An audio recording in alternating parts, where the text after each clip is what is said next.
Heartleaf Philodendron, commonly known as sweetheart plant, is a tropical plant native to South and Central America. They are really easy to grow indoors. Recently, one of my neighbors, she was pruning her sweetheart plant and she gave me lots of cuttings. I planted those cuttings, so I wanted to show you the whole process and how they look almost 1 year later. Hi, this is Ruchi, and let's talk about Heartleaf Philodendron propagation and care.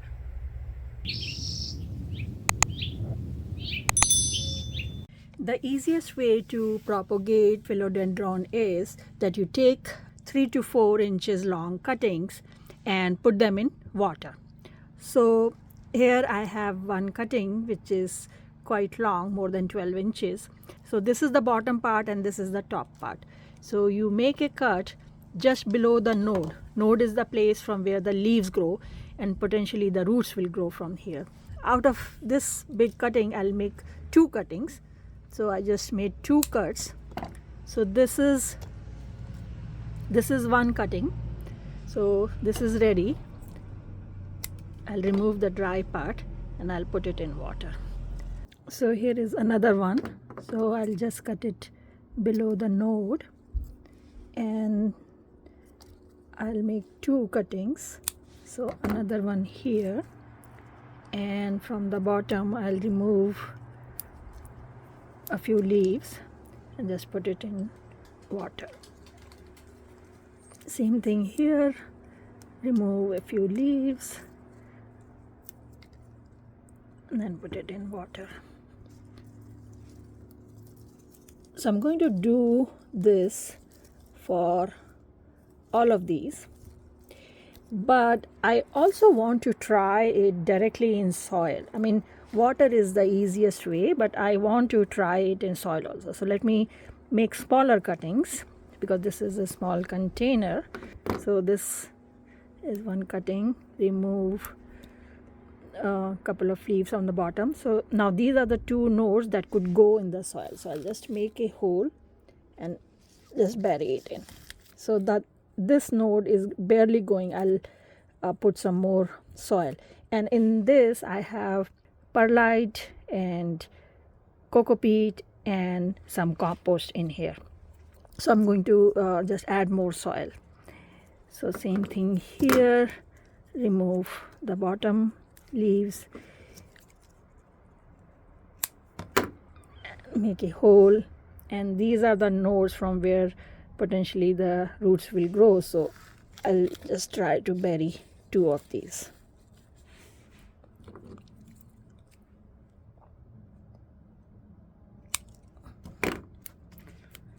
This I'll put in water because there's too much space between the 2 nodes.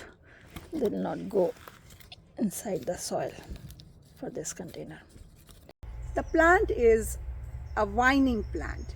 It trails. So if you put it in a hanging basket, it will drop down and will keep growing like that.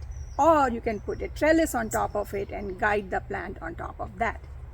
And if you just want a bushy plant around the planter, you can keep pruning it and it will grow bushy that way.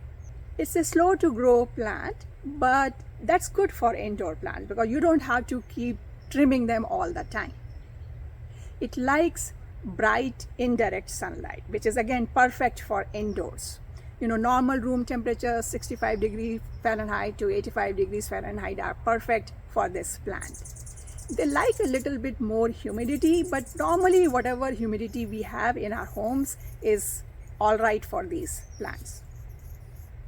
Water them sparingly.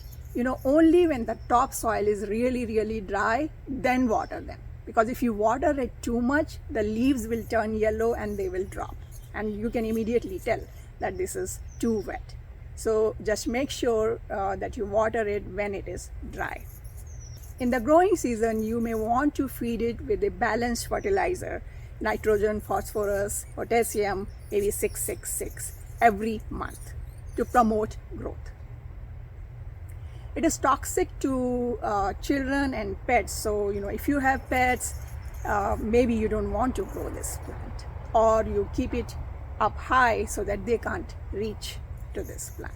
I'll keep them in an area where they get bright indirect sunlight. And I'll keep changing the water every 2-3 days. So normally whenever you put the cuttings in water, first week the water muddies up very fast, so probably you want to change it every day, but later on you can change once a week. And I'm not using the tap water directly, I'm just using RO water. If you want to use tap water, so then you can leave it out in a container for 24 hours and then use that water. And I'm going to divide this in 2 containers, and let's see how it works out. It's been about 6 weeks that I put the cuttings in this jar. So this is the first time I'm taking them out, and let's see. So this one, you can see 2 sets of roots are growing from the node. So node is from where normally the roots grow. So that's why the nodes have to be dipped into the water. So all these cuttings which have big roots like this, I'm going to plant in the soil now, and the ones with smaller roots I can just leave in water for some more time. And I'm going to plant a few cuttings in this because first of all, not every cutting will survive, and secondly, because as they start to grow they'll be really small. So if I just put one plant in this container, the container is not going to look nice for a very long time. Planter has good drainage at the bottom and general purpose potting soil mix. So all you have to do is just make sure that all the roots, they go inside the soil. So again, look at this one, such a big root. So this lower node also is growing root, but it's pretty small, and this one is pretty big. So this can also go in here. So this one has not developed any root, and the stem is turning yellow, so most probably it will not develop roots, but I'm going to just put it back in here. So this one also has good roots. So this one has very, very small root, so I'm going to put it back.